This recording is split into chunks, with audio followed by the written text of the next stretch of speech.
नमस्कार, मैं रचना शर्मा। चढ़ती कला टाइम टीवी देख रहे सभी दर्शकों का स्वागत करती हूं। आप देख रहे हैं उत्तर प्रदेश के विशेष समाचार।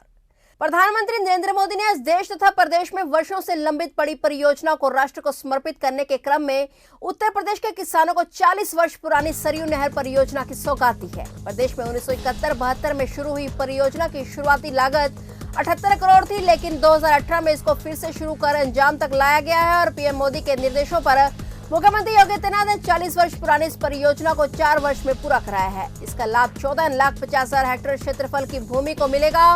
9,800 करोड़ की इस परियोजना का लाभ 9 जिलों के 30 लाख किसानों को मिलेगा। इसकी मुख्य नहर 350 किलोमीटर लंबी है, जबकि सहायक नहरों की लंबाई 6600 किलोमीटर है। यह परियोजना के तहत 5 नदियों घाघरा, सरयू, राप्ती, बाणगंगा व रोहिणी नदी से जुड़ी है। प्रधानमंत्री नरेंद्र मोदी ने आज शनिवार को बलरामपुर में बहराइच मार्ग पर हंसुवाडोल गांव में सरयू नहर राष्ट्रीय परियोजना का लोकार्पण किया। पीएम ने बटन दबाकर 9 जिलों बहराइच, गोंडा, श्रावस्ती, बलरामपुर, सिद्धार्थनगर, बस्ती, गोरखपुर, महराजगंज व संत कबीर को जोड़ने वाली सरयू नहर राष्ट्रीय परियोजना का शुभारंभ किया।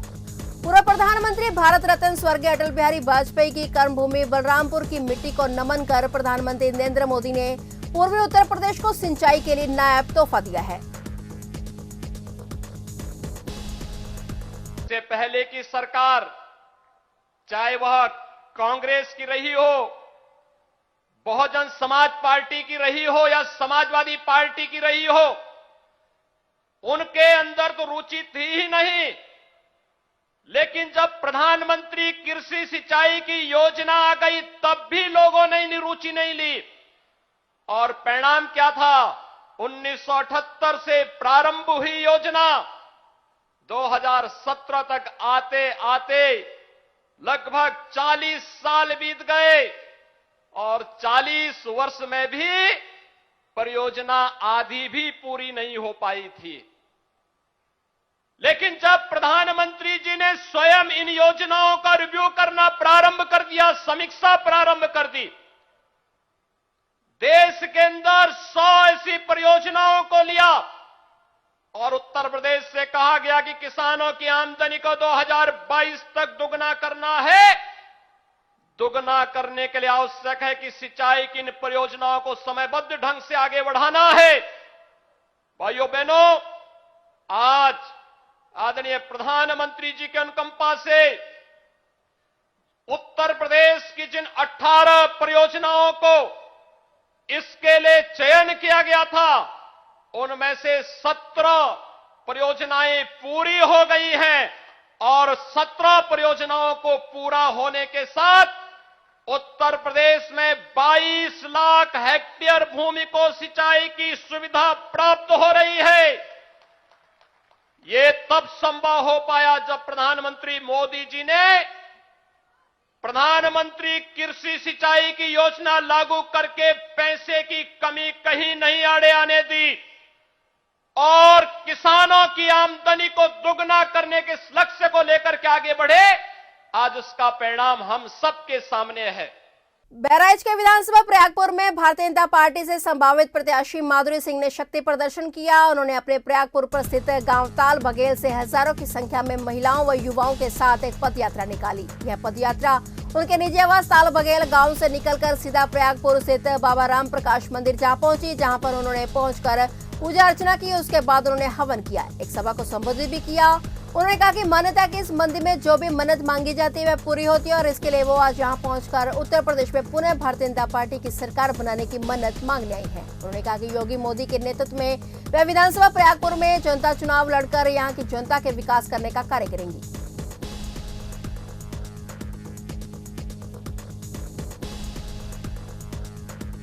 यहाँ प्रयागपुर विधानसभा क्षेत्र में एक बहुत ही प्रतिष्ठित धार्मिक स्थान है राम प्रकाश बाबा।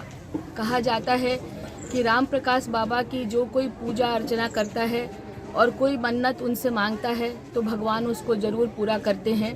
और मैं चाहती हूँ कि उत्तर प्रदेश में भारतीय जनता पार्टी की एक बहुत ही मजबूत सरकार बने।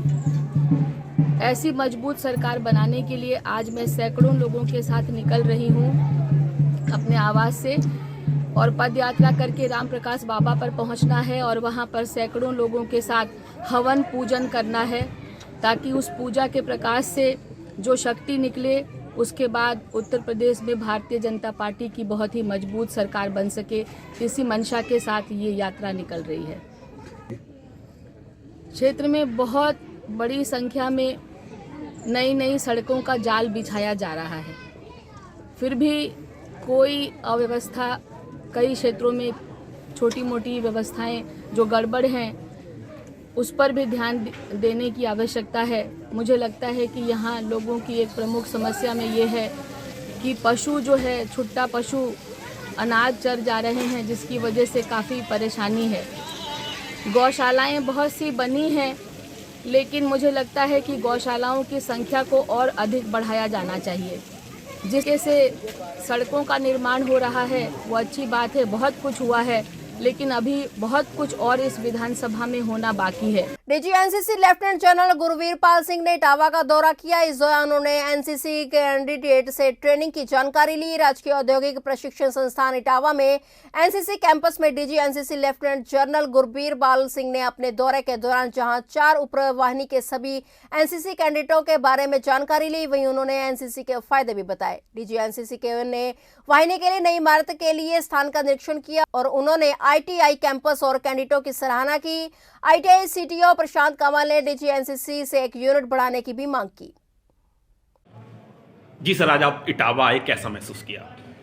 बहुत अच्छा लग रहा है जी।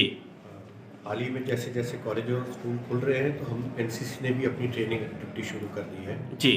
हमारे कैंप क्लासेस शुरू हो गई हैं, एडवेंचर कैंप शुरू हो गई, फायरिंग शुरू हो गई है। तो मैं ये देखने के लिए आया था कि ट्रेनिंग किस हिसाब से चल रही है। जी। और एफएसएफएस में कुछ वैकेंसीज यूपी में मिली है, उसमें किस प्रकार से विस्तार हुआ है वो देखने के लिए आया है। जी। जनपद इटावा में आपने एनसीसी में क्या बदलाव देखा पहले की अपेक्षा? ये देखा है कि एनसीसी की जो मांग है जी। और ज़्यादा से ज़्यादा कैडेट्स एनसीसी को ज्वाइन करना चाहते हैं। जी। और जिस कॉलेजेस में जाता हूँ, जहाँ जहाँ मैं मिलता हूँ, सब जगह से ये रिक्वायरमेंट है कि हमें एनसीसी की वैकेंसी और यूनिट्स पहुँचेंगी।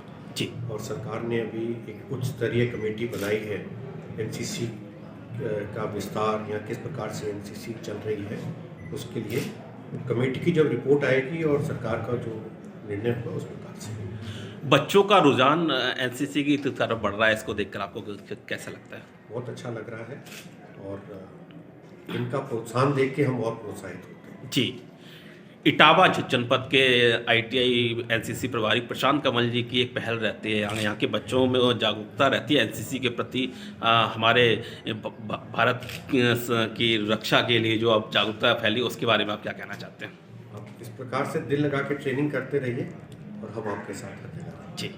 जनपद बहराइच के बलहा विधानसभा क्षेत्र में समाजवादी पार्टी और सुहेलदेव भारतीय समाज पार्टी के द्वारा एक महापंचायत का आयोजन किया गया और इस महापंचायत में सुभाष पार्क राष्ट्रीय अध्यक्ष ओम प्रकाश राजभर ने मुख्य अतिथि के तौर पर शिरकत की। इस कार्यक्रम में ओपी राजभर ने बीजेपी सरकार पर जमकर निशाना साधा। उन्होंने कहा कि योगी जी के सांड से परेशान है, जो गरीब किसान की फसल को चर रहे हैं। इससे किसानों ने अब बदलाव का मन बना लिया है। यही नहीं, ओम प्रकाश राजभर ने सुभाष सपा के सिंबल को चुनाव आयोग द्वारा वापस लेने के सवाल पर चुनाव आयोग को खुली चुनौती देते हुए कहा कि ये भारतीय जनता पार्टी की ओम प्रकाश राजभर को बदनाम करने की साजिश है। उन्होंने कहा कि ये मोदी जी नहीं, योगी जी नहीं, किसी की मां ने इतना दूध नहीं पिलाया कि हमारे सिंबल को रोक दे। और यही नहीं, ओम प्रकाश राजभर ने चुनाव आयोग को चैलेंज करते हुए कहा कि मैं चैलेंज देता हूं कि मोदी योगी तेरे कहने पर चुनाव आयोग की भी औकात नहीं कि हमारे सिंबल को रोक दे।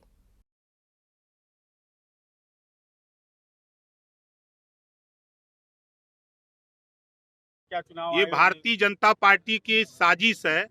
ये ओम प्रकाश राजभर को बदनाम करने की साजिश है और ये मोदी जी नहीं, योगी जी नहीं, किसी की मां ने दूध नहीं पिलाया कि जो हमारे सिंबल को कोई रोक दे।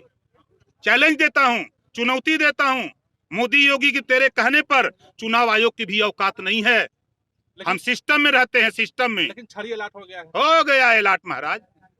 हमको हमारा सिंबल छड़ी है, हम छड़ी पे चुनाव लड़ेंगे।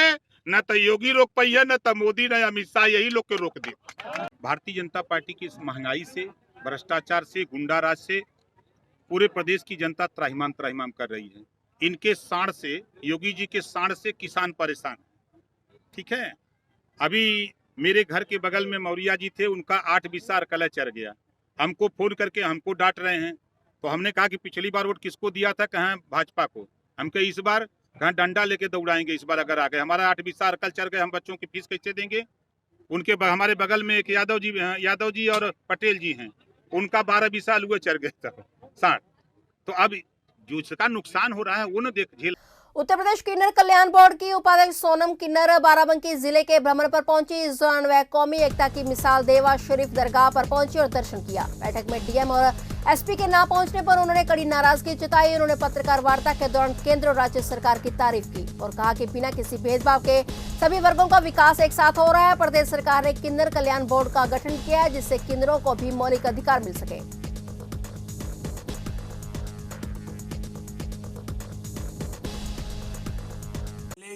सारे डीएम को भेज चुका है लेटर, परंतु बाराबंकी डीएम ने ऐसा क्यों किया है इसका जवाब ये खुद देंगे, और एसपी ने ऐसा क्यों किए हैं इनका जवाब ये खुद देंगे। मैं तो शासन पूरे प्रदेश में जिस दिन में नॉमिनेट हुई तो लेटर गया, मैंने मीटिंग के लिए हमारे शासन से इनको हमने अपने विभाग से अपने से कार्यक्रम लगाई, तो ये क्यों नहीं आए ये जवाब देंगे। हम तो माननीय मुख्यमंत्री योगी आदित्यनाथ जी की बनाई हुई नॉमिनेट किन्नर कल्याण बोर्ड की उपाध्यक्ष हूँ। हमें पूरे प्रदेश में दौरा करना है, पूरे जनपदों में जाना है, हमें बोर्ड की मीटिंग लेनी है, प्रावधान में लिखा हुआ है उस, और जिला समिति के अंदर भी 2 मेंबर बनानी है। उसके दौरे पे मैं कहीं भी कभी भी किसी जिला में पहुंच सकती हूँ। 24 घंटे पहले मुझे अवगत कराना है जिला अधिकारी को। अब जिला अधिकारी इस बोर्ड को कितना गंभीरता से ले रहे हैं ये तो वो बताएंगे, परंतु ये मौलिक संविधान के सुप्रीम कोर्ट सर्वोच्च न्यायालय के आदेश पे माननीय योगी आदित्यनाथ जी ने किन्नर कल्याण बोर्ड का गठन किए और मुझे उत्तर प्रदेश में नॉमिनेट किए उपाध्यक्ष। तो मैं चाहती हूँ हमारे शासन प्रशासन ट्रांसजेंडर वेलफेयर के लिए पूरी निष्ठा, पूरी अपनी दायित्व से उसका निर्वहन करें और मौलिक अधिकार देने का काम करें। इसीलिए आज ये बोर्ड की मीटिंग हुई और हम लोग 2022 में भारतीय जनता पार्टी के लिए काम करेंगे, भारतीय जनता पार्टी के लिए प्रचार करेंगे। केसरिया चावल हल्दी लेके जो किन्नर साथ में चलेंगे, 6 रथ यात्रा में 1 रथ यात्रा हमें दी गई है, तो हम उस प्रवास पे अभी निकलने वाली हूँ। इसी को देखते हुए अभी जा रही हूँ बाबा के दर्शन करने देवा शरीफ, फिर वहां से जाऊंगी मछगावा शरीफ आरिफ मियाँ जी के आस्थाने पे, उन लोगों की दुआ लूंगी। एक संदेश जाएगा, सबका साथ सबका विकास, ये भारत देश सभी लोगों का है। माननीय योगी आदित्यनाथ जी जैसा मुख्यमंत्री इस पृथ्वी पे कोई नहीं आए हैं, पहली बार किन्नर समाज को इतना सम्मान दिए। और कोई पूछ सकते हैं? अज्ञात महिला की हत्या कर शव को जला देने की घटना का थाना केमरी जनपद रामपुर पुलिस द्वारा खुलासा कर प्रेमी अभियुक्त को गिरफ्तार कर लिया गया और हत्या में प्रयुक्त मोटरसाइकिल हीरो होंडा स्प्लेंडर भी बरामद कर लिया गया है। पुलिस अधीक्षक रामपुर द्वारा चलाए जा रहे अपराध व अपराधियों के विरुद्ध अभियान के क्रम में अपर पुलिस अधीक्षक जनपद रामपुर व क्षेत्राधिकारी केमरी जनपद रामपुर के कुशल निर्देशन में प्रभारी निरीक्षण थाना केमरी के नेतृत्व में केमरी पुलिस द्वारा थाना केमरी पर पंजीकृत भादवी बनाम अज्ञात के संबंध में दिनांक 26/11/2021 को पंजीकृत किया गया था, जिसके संबंध में थाना ट्रांजिट कैंप जनपद उधम सिंह नगर उत्तराखंड में दिनांक 26/11/2021 को उसके पति केहरी सिंह द्वारा गुमशुदगी दर्ज कराई गई थी। थाना केमरी पुलिस द्वारा महिला की शिनाख्त हेतु तलाश गश्ती जारी कर आसपास के सभी जनपदों व उत्तराखंड के जनपद उधम सिंह नगर को भी भेजा गया था, जिसके अनुक्रम में थाना ट्रांजिट कैंप उधम सिंह नगर दर्ज गुमशुदगी की घटना का संबंध थाना केमरी क्षेत्र से चुन्नी से गला दबाकर हत्या कर पहचान छिपाने के उद्देश्य से शव पर पेट्रोल डालकर जला दिया गया घटना से संबंधित पाया गया है।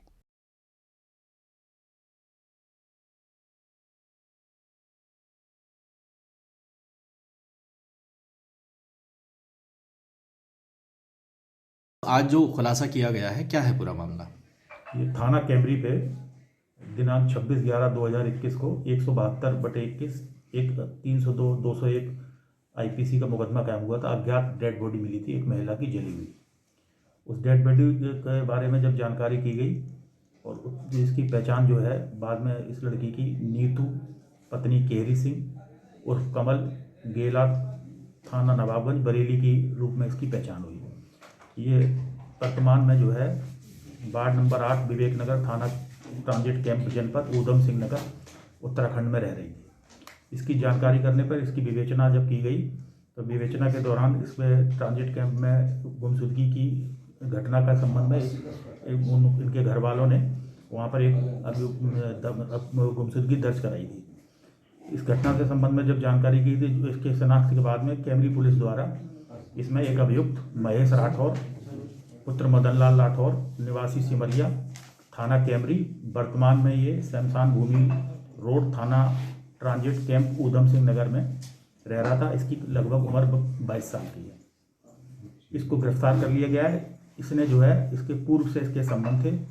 इस बात को लेकर इसके नए साल पर इसके जो पति था, दोनों शादीशुदा थे, इनके पति ने इसकी अपने कुछ लड़कों से इसकी पिटाई करवा दी थी। इसके लिए रंजिश को देखते हुए इसने इसको अपने साथ में सामान ले जाने के लिए इसको बरेली की साइड में ले गया। उसके बाद में रात में लेके आया करीब 12-1 बजे के लगभग। इसने वहाँ पर इसको गला से दुपट्टे से दबाकर मार दिया और इसकी पहचान छुपाने के उद्देश्य से इसको पेट्रोल डाल के जला दिया। इसमें महेश राठौर को गिरफ्तार कर लिया गया है। दूसरा अभियुक्त रईस अंसारी, इसकी गिरफ्तारी के प्रयास किए जा रहे हैं। ये किस तरह से अनावरण हुआ, ये पता किस तरह से चला कि इसने जो ये महिला का मर्डर किया है? ये जब इसके पहचान के लिए आसपास के थानों से और जनपदों से उत्तराखंड से जब इसके बारे में पता करा गया और इसकी फ़ोटोग्राफ वगैरह भेजी गई तो वहाँ से इसकी शिनाख्त हुई। शिनाख्त के बाद में जब यहाँ की पुलिस कैमरी पुलिस ने जाके वहाँ पर इसके बारे में जानकारी की तब इसके बारे में ये जानकारी हुई कि ये महेश राठौर के साथ में गई थी साथ में। उसको लेके जब इससे पूछताछ की गई तो पूछताछ में इस बात का खुलासा हुआ है।